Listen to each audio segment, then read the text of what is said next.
c'est le récit de l'homme qui se trouve à la piscine de Bethesda. Donc voilà, tu as le micro. Moi, je vais peut-être pas monter un peu, non.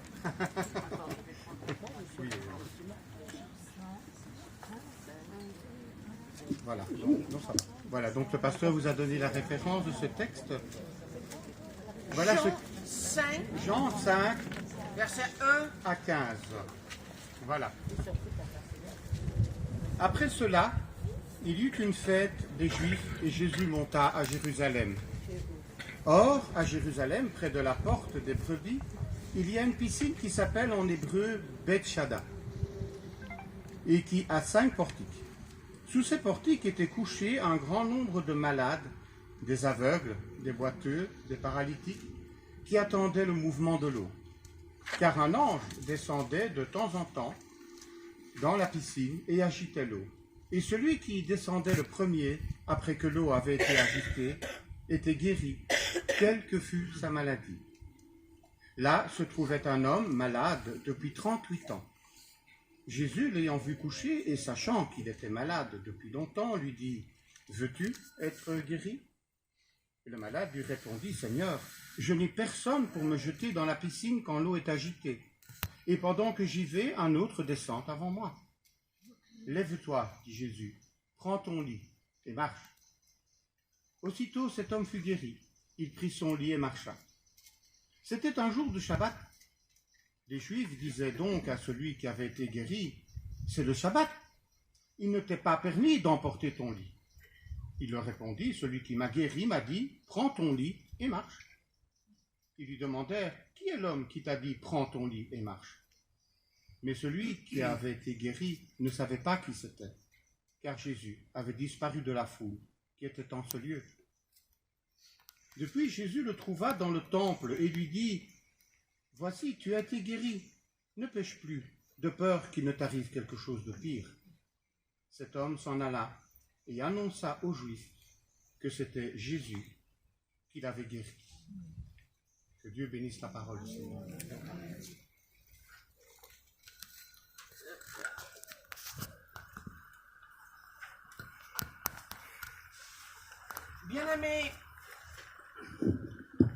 Bien-aimés frères et sœurs en Jésus-Christ, il y a quelques années, j'étais au Burkina Faso pour un mariage.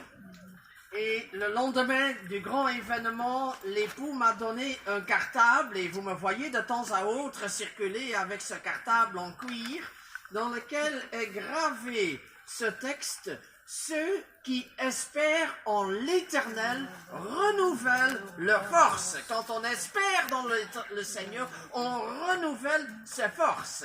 Et mon frère qui a choisi ce texte m'a vraiment béni avec cette parole. C'est vraiment de circonstance pour un pasteur, mais aussi pour tout chrétien. Celui qui espère dans le Seigneur renouvelle sa force. L'espoir fait vivre, dit-on en français. Quand nous partons en vacances, nous espérons le beau temps. Et en même temps, l'agriculteur espère qu'il pleuve. Le jeune homme espère rencontrer la jeune fille de sa vie, et vice-versa. Voilà. L'ouvrier espère une promotion avec aussi une augmentation de salaire. Voilà. Le chrétien qui témoigne de sa foi, il espère que d'autres se convertissent. Et l'église de Wavre espère que le nouveau bâtiment deviendra bientôt trop petit et qu'il faudra d'office penser à un bâtiment plus grand encore. Nous espérons que le Seigneur nous accorde sa grâce d'accueillir de nouvelles personnes. Tout homme, chrétien ou non, espère. Et dans le texte que nous venons de lire, il est question d'un homme malade qui était apporté chaque jour à cette piscine de Bethesda. Il était proche du temple de Jérusalem. Nous ne savons pas grand-chose le concernant. C'était un homme, mais nous ignorons son nom. Était-il de Jérusalem ou de la province de la Judée? Nous ne le savons. Nous savons une chose, c'est qu'il est malade depuis 38 ans! Ça fait un bail. Donc, probablement vers la vingtaine d'années qu'il a eu un souci quelque part. Il devait être aux alentours de sa soixantaine d'années. Sans doute partiellement paralysé, et aucun docteur n'avait pu l'aider pour guérir.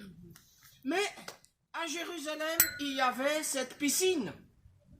Et il s'avérait que celui qui entrait dans la piscine au moment où l'eau venait d'être agitée, c'est quand un ange de Dieu y descendait, tout celui qui entrait le premier, et quelle qu'était sa maladie, il était guéri. Et il se disait, moi, je veux être le premier, je veux être guéri. Les docteurs, les médicaments, personne ne peut m'aider. Le seul espoir qui me reste, n'importe quelle maladie, eh bien moi aussi, je peux être guéri à cette piscine. Remarquons là 2 observations, qu'il est question dans le texte biblique de 5 portiques, mais une piscine. 1, 2, 3, 4. L'auteur ne s'est-il pas trompé? Si quelqu'un avait inventé le texte, il aurait dit la piscine avec ses 4 portiques. Oui, on peut se poser la question. Mais les archéologues ont découvert cette piscine de Bethesda. Et à côté de la piscine, il y avait un réservoir d'eau, parce qu'il y avait un renouvellement de l'eau de la piscine, donc il y avait le réservoir, et entre le réservoir et la piscine, il y avait aussi des portiques. Donc ça fait une rangée en plus, 4 plus 1 égale 5. L'archéologie confirme le texte biblique. Et deuxième observation, c'est quand nous lisons le verset 2, c'est que nous lisons qu'il y a une piscine qui s'appelle Bethesda et qui a 5 portiques. Donc, il est écrit dans le présent, tandis que Jérusalem et cette piscine aussi ont été détruites en l'an 70. Or, beaucoup de théologiens, c'est la majorité, pensent que l'évangile de Jean a été écrit assez tardivement, vers l'an 90. Ou comment écrire que cette piscine qui est là, c'est comme si j'allais à New York et je dis j'ai été à New York, on a visité dans le passé la statue de la liberté, on a été à Brooklyn et nous étions dans une église à Harlem pour un culte gospel qui était formidable. Et il y a les 2 tours jumelles. Ah non, on ne peut pas dire il y a les 2 tours jumelles, il y avait les 2 tours jumelles. Aujourd'hui, je devrais dire il y avait, je ne pouvais pas dire, voilà, j'étais là et il y a, mais c'est ce qu'on voit dans le texte. En d'autres mots, si je dis, voilà, il y a les 2 tours jumelles, alors elles n'ont jamais été détruites, elles sont encore présentes. Je pourrais dire, il y a le Empire State Building, oui. Il y a le Empire State Building. Et nous l'avons visité dans le passé. Mais il y a dans le présent le Empire State Building parce qu'il est encore sur place. En d'autres mots, si le présent est employé, cela indique que cette piscine existe encore et que donc Jean a écrit avant la destruction de Jérusalem. Et que le texte de l'évangile, en d'autres mots, est bien plus ancien que beaucoup ne le pensent.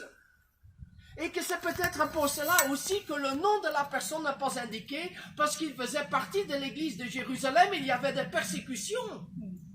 Et qu'on trouve là quelques raisons. Voilà, on voit la fiabilité du texte dans ce passage. À creuser pour vous, mais je reviens au passage, je reviens à cet homme malade, parce que nous voulons parler aujourd'hui de l'espérance.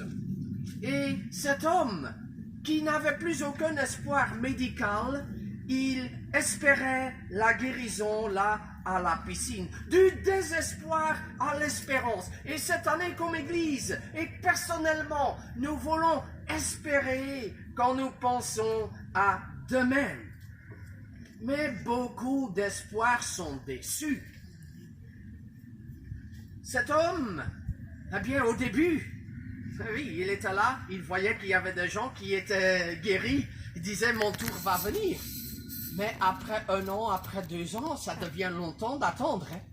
Mais après 38 ans alors 38 ans.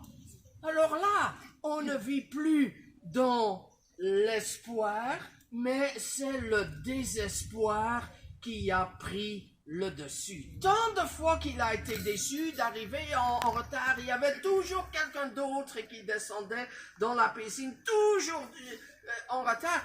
Et puis, il prend un peu de l'âge, hein, 38 ans, plus une vingtaine d'années, eh bien, il est un peu moins rapide qu'au début, hein. Alors, comment encore espérer être le premier? Ah oui, beaucoup d'espoirs sont déçus. Jean-Marc, nous espérions voyager au Mali il y a 2 ans. Covid. Espoir déçu. Avec mon épouse, nous pensions aller au Malte. Jamais été en Malte. Espoir déçu.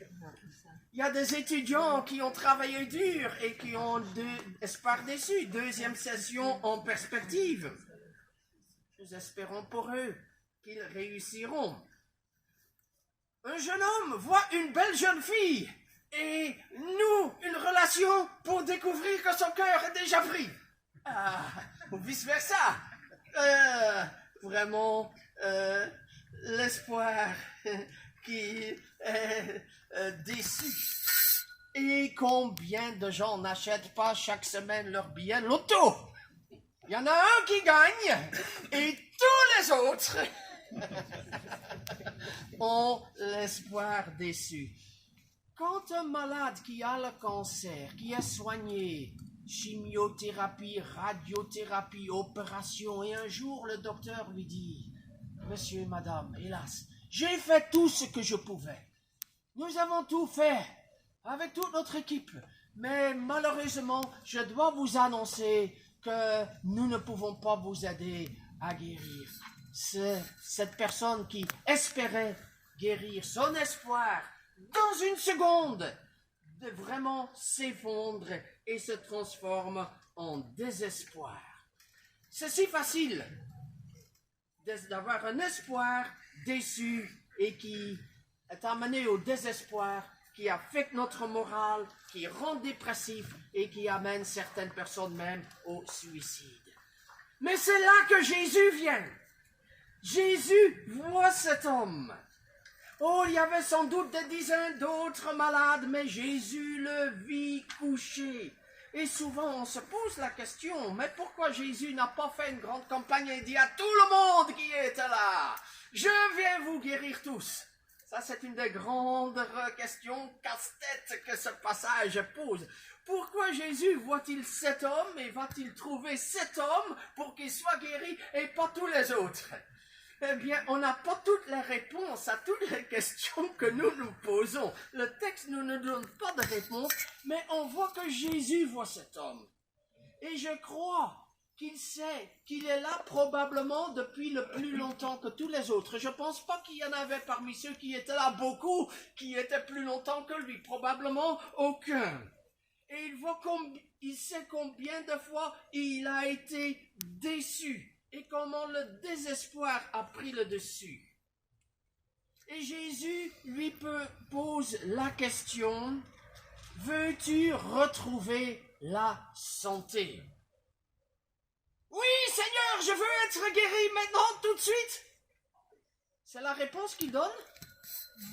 Non. Jésus demande, « Est-ce que tu veux être guéri ?» Et l'homme ne répond pas à sa question. Il ne dit ni oui ni non, mais il va dire, voilà, mais quand l'eau commence à être agitée, je n'ai personne pour m'aider, pour être le premier dans l'eau, pour être guéri. Donc, il va expliquer pourquoi il n'y arrive pas. Il n'est pas dans le registre de l'espoir, mais il est dans le registre du désespoir. On le voit dans sa réponse à Jésus que le désespoir a pris le dessus. Vraiment 38 ans, tant de fois dessus. Le désespoir et en même temps, il est là tous les jours. Donc quelque part, il espère. Il y a le désespoir et quelque part, il espère. Bien-aimé, l'homme ne peut renoncer à espérer. C'est dans la nature humaine de toujours espérer. Même quand le désespoir prend le dessus, il y a toujours une petite flamme d'espoir. Et même dans le mot désespoir, il y a toujours l'espoir. On est toujours devant l'espoir, même si cet espoir est devenu très petit. Quand le désespoir a pris le dessus, quelque part nous continuons à espérer. C'est dans notre nature. Et même dans le mot désespoir, espoir est plus grand que le dé. Comme un signe pour nous, pour dire, c'est pas le dé, non, c'est l'espoir qui est plus grand. C'est l'espoir qui va prendre le dessus un jour. Et Jésus voit cet homme et n'a même pas donné la bonne réponse.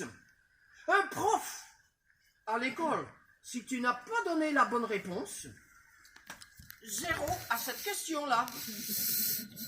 Ça m'est arrivé quand j'ai corrigé des examens en cours d'islam. Une question, pas la bonne réponse, 0 à cette question-là.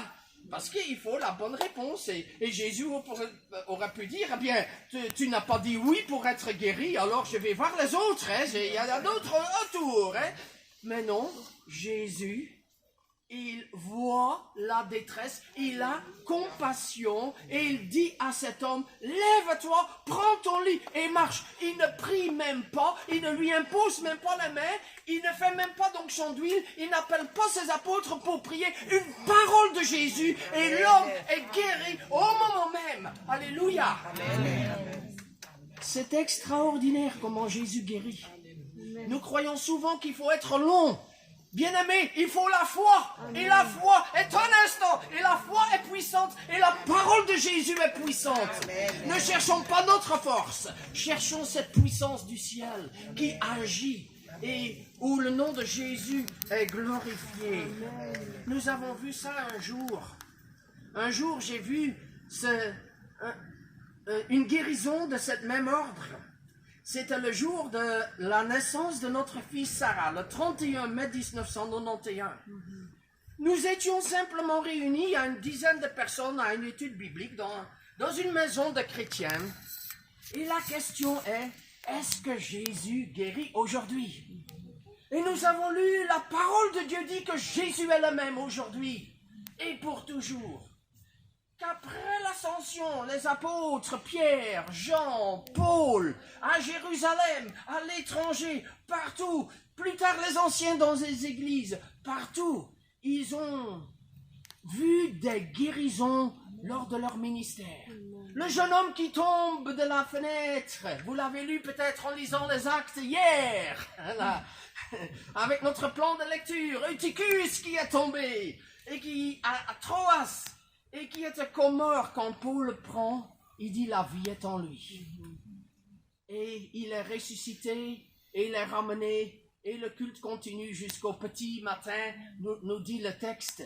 Et nous voyons qu'il y a des guérisons. Et quand nous l'avons affirmé, nous ne le savions pas, mais il y avait une dame autour de la table qui avait eu un problème professionnel, un accident professionnel dans le dos, et souffrait terriblement tous les jours dans son dos, avait vu des docteurs, des acupuncteurs depuis 8 ans, cette maladie était là et ne la laissait pas tranquille.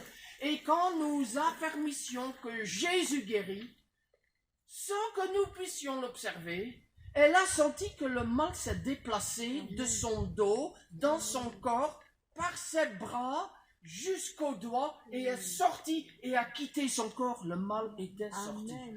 Nous n'en voyons rien. Et la dame disait, mais je rêve, c'est pas possible, qu'est-ce qui m'arrive? Et elle n'a rien osé dire. Elle est rentrée à la maison dans sa voiture et elle s'est dit, oh demain le problème sera de retour, c'est psychologique. Mais le lendemain elle était toujours guérie. Elle s'est dit, oh demain, après-demain, la semaine après ça va revenir. Le mois après il n'y avait rien. 3 mois, elle est venue témoigner.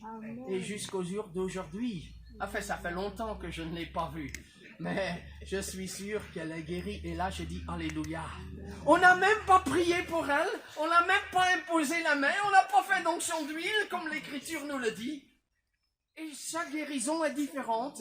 Et il y a des moments où c'est sur l'autorité d'une parole de Jésus reçue avec foi que le Seigneur guérit. Et nous ne le voyons même pas. Alléluia. Chaque guérison est différente. Chaque guérison est unique. Eh bien, nous savons que le Seigneur est le même et agit toujours. Alors, une fois guéri, cet homme, qu'est-ce qu'il va faire? Maintenant, il est guéri. Lève-toi, prends ton lit et marche. Il va dans sa famille, n'est-ce pas? Pardon? Il va au temple. Mais si moi j'avais été à la place, j'aurais dit, je vais l'annoncer dans ma famille pour dire, voilà, je suis guéri, alléluia, et d'abord le raconter aux proches et déposer ma note, car c'était le sabbat, donc on ne pouvait pas le porter. Lui a dit, eh bien, je vais d'abord rendre grâce à Dieu. Amen. Et là, nous voyons sa foi. C'était un homme qui avait la foi déjà. Est-ce qu'il avait fait un vœu au Seigneur qu'en cas de guérison, il irait au temple pour être guéri? Nous ne le savons pas. Peut-être. Je m'imagine qu'un jour, en cas de maladie, en cas d'attente, il aurait pu dire, Seigneur, si tu me guéris, en sortant d'ici, je vais te rendre grâce au temple. C'est assez logique, mais le texte ne nous en dit rien. De toute façon, nous voyons que plus important que sa famille, que plus important que la presse locale de Jérusalem, c'est d'abord le Seigneur. Il va rendre grâce à Dieu. Et oui, ça ne sera pas facile parce qu'on va le remarquer, hein, le sabbat, avec sa natte roulée sous son bras. Et ça ne va pas. Interrogation.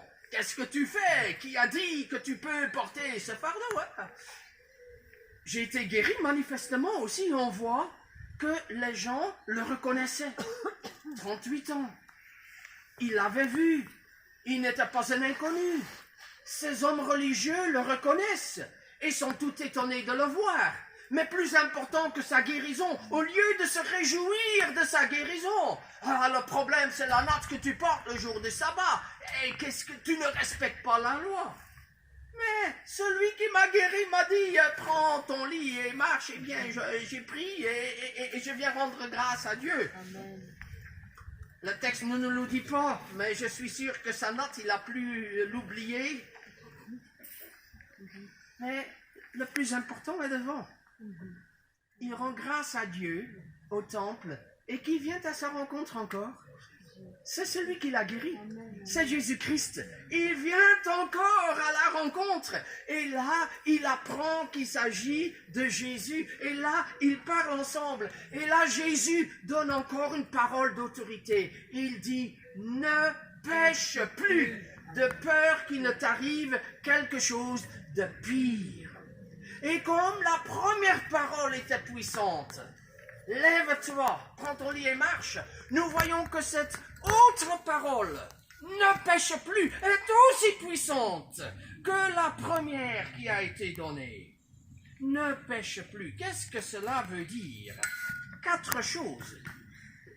Manifestement, dans son cas, c'est pas dans tous les cas, mais dans son cas, c'était un péché qui était la cause de sa maladie. Est-ce qu'il, jeune, il avait été volé dans une maison et le propriétaire est arrivé et il a sauté du premier étage et en tombant en bas, il s'est blessé avec toutes les conséquences? On n'en sait rien. On ne sait pas ce que c'est.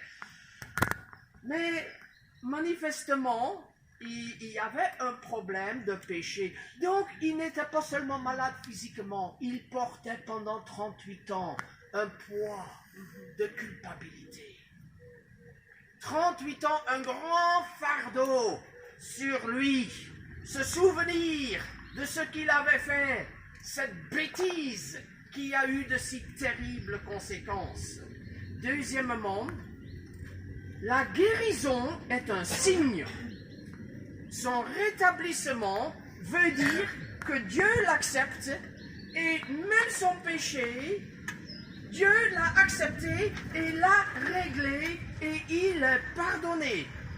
En d'autres circonstances, c'est dit littéralement, mon enfant, tes péchés sont pardonnés. Le paralytique apporté par ses 4 amis devant Jésus, là Jésus le dit explicitement. Ici, c'est pas dit explicitement, mais la guérison est signe que, comme son corps est guéri, aussi son fardeau est réglé et il en est libéré. Et la grâce de Dieu est pour le corps et pour l'esprit. Il est un homme pardonné. Le troisième élément, c'est que l'œuvre du Seigneur ne dépend pas de nos œuvres. Il n'a pas dû donner la bonne réponse à Jésus. Non, il n'a pas répondu « Oui, je veux être guéri ». Il n'a pas donné de l'argent à Jésus. Il n'a pas dit à Jésus « Je serai ton disciple ». Il n'a pas fait d'autres promesses. Non, il n'a rien fait. Il n'a rien fait du tout. Le Seigneur prend l'initiative de le guérir. Et là, nous voyons la compassion du Seigneur. Et qu'il pardonne par pure bonté. Et là, nous voyons que tout est grâce. Et qu'il a reçu par la foi. Et nous l'avons dit tout à l'heure, c'est par la grâce que vous êtes sauvés, par le moyen de la foi. Cela ne vient pas de vous, c'est le don de Dieu. Et c'est le don de Dieu pour cet homme malade, à la fois sa guérison physique, à la fois le pardon de son péché qui était la cause de son problème. Alléluia! La grâce est totale. Mais, quatrième conséquence, Jésus dit, maintenant une suite, ne pêche plus. C'est court. Il y avait un péché, mais maintenant, ne pêche plus. Je te donne ma grâce, mais pas pour continuer à vivre comme tu l'as fait avant. Non, maintenant, tu me suis. Maintenant, tu vis par la foi. Maintenant, tu ne cherches plus tes intérêts, mais tu cherches la gloire de Dieu. Et c'est quand Jésus croise notre chemin, quand Jésus vient à notre rencontre, alors il y a un avant et un après. Cet homme avait grandi dans une religion juste, une religion bonne, une religion avec beaucoup de qualités. Mais c'est la rencontre, cette deuxième rencontre avec Jésus qui le change vraiment. Il y a la première rencontre qui est la guérison physique. Il y a la deuxième rencontre qui va l'amener à connaître Jésus. Il ne connaissait pas son nom au moment de la guérison. Il le connaîtra dans la rencontre au temple. Et c'est là que sa vie va être tout changée. Celui qui est en Christ, il est une nouvelle créature. Les choses anciennes sont passées. Et toutes choses sont devenues nouvelles.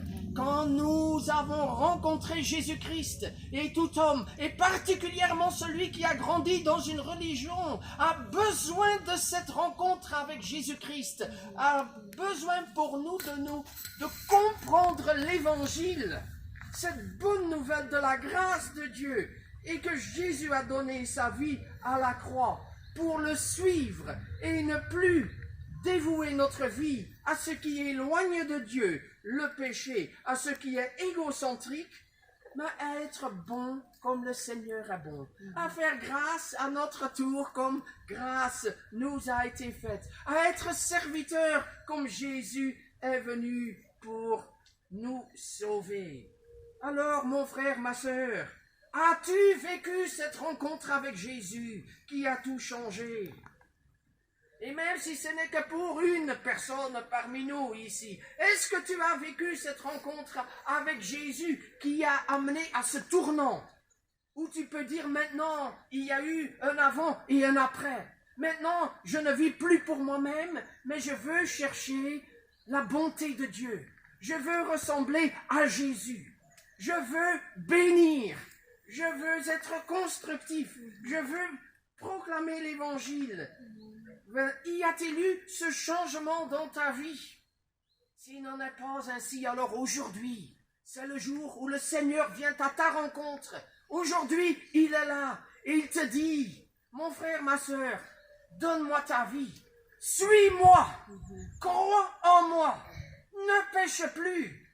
Va comme les disciples sont allés dans le monde. Et tu peux le dire dans ton cœur, oui, Seigneur Jésus-Christ, je me tourne vers toi.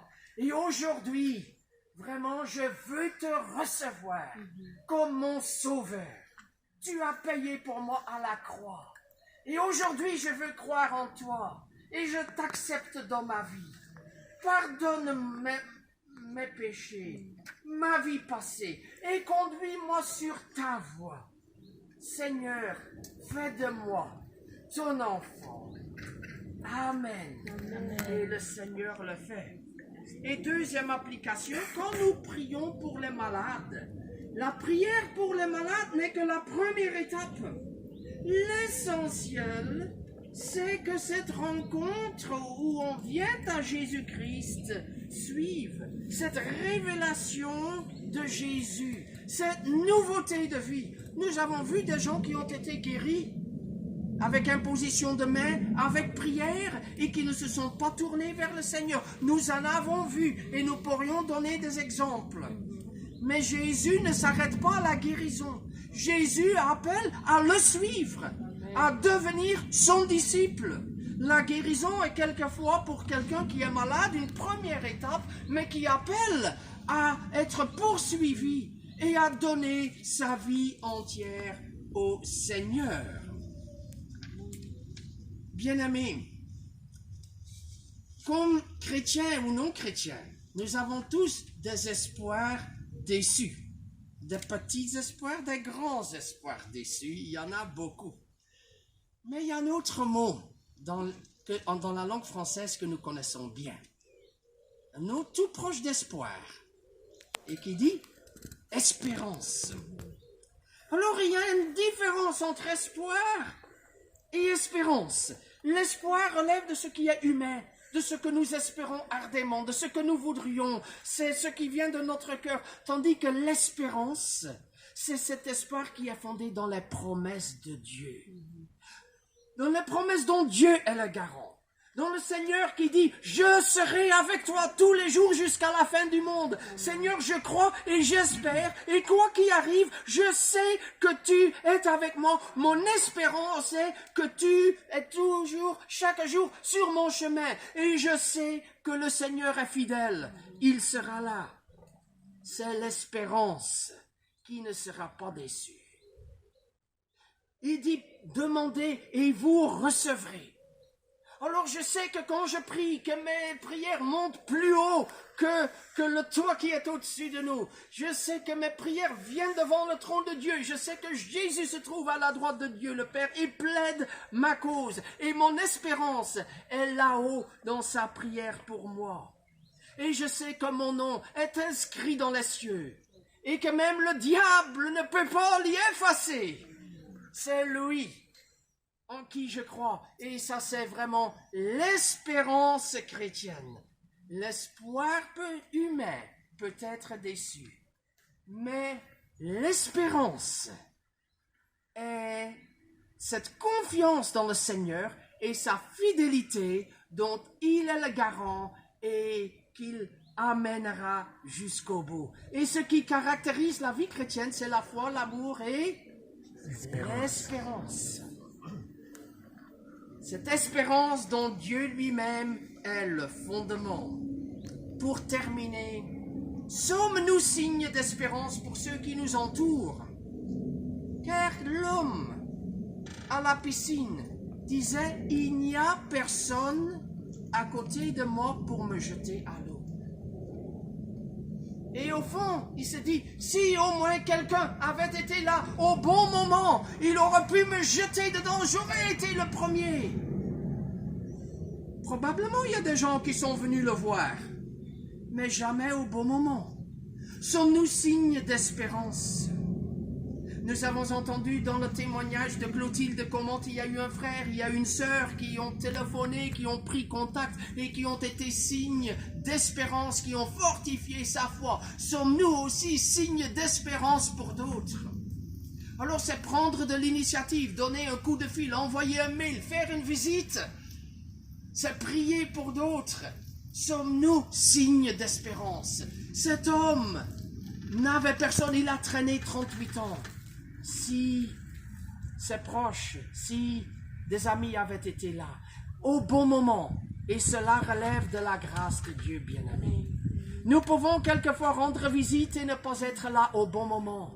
Et cela relève de la grâce de Dieu qui nous amène auprès de quelqu'un au bon moment, ou que nous téléphonons à quelqu'un au bon moment pour être là où tout se joue. C'est ma prière que nous soyons individuellement et comme Église signe d'espérance pour beaucoup d'autres autour de nous. Et qui nous conduisent aux bonnes personnes et qui nous conduisent au bon moment. Mais là, c'est son œuvre à nous. Et nous ne pouvons que le demander au Seigneur. Seigneur, vraiment, conduis-moi. Conduis-moi vers celui qui est seul, qui souffre, qui est dans le désespoir aujourd'hui. Sers-toi de moi pour quelqu'un qui voit tout en noir, qui est peut-être plus proche du suicide. Trouve en toi, Seigneur, pas seulement espoir, mais espérance. Nous ne voulons pas être seulement espoir. Espoir, nous restons dans ce qui est humain. Mais quand nous sommes ensemble et quand nous prions et quand nous mettons tout dans les mains de Dieu, nous passons de l'espoir à l'espérance.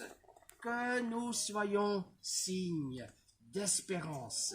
Cet homme guéri, déçu dans son espoir, a trouvé espérance et un nouvel avenir. Que cette année aussi qui va bientôt reprendre, cette année d'activité, soit une année remplie de foi, d'amour et d'espérance. Amen. Amen.